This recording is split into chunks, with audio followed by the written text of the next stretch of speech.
আমি তোমাকে ভুলে যাচ্ছি। এই বিষণ্ণ বার্তার চেয়ে বড় কোনো দুঃসংবাদ এই মুহূর্তে আমার ক্ষুদ্র পৃথিবীতে আর একটিও নেই। অথচ একসময় এই পৃথিবীর সমস্ত আনন্দ আর বেঁচে থাকার রসদ মিশেছিল তোমার ওই হাসিতে। আজ সেই হাসি, সেই কণ্ঠস্বর, সেই চেনা সুবাস সবকিছুই কেমন যেন ঝাপসা হয়ে আসছে। স্মৃতিগুলো যখন বালুকা বেলার মতো আঙুলের ফাঁক দিয়ে গলে যায়, তখন বুকের ভেতরটা এক অজানা হাহাকারে ভরে ওঠে।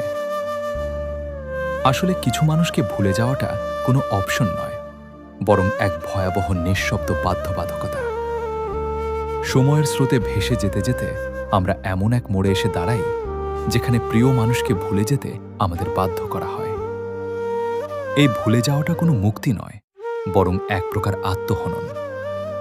ঠিক যেমন একজন নিরপরাধ মানুষকে রিমান্ডের অমানবিক যন্ত্রণার মুখে দাঁড় করিয়ে তার উপর অকথ্য নির্যাতন চালানো হয়, যতক্ষণ না সে একটি মিথ্যা স্বীকারোক্তি দিতে বাধ্য হয়, তেমনি জীবনও আমাকে আজ রিমান্ডে নিয়েছে।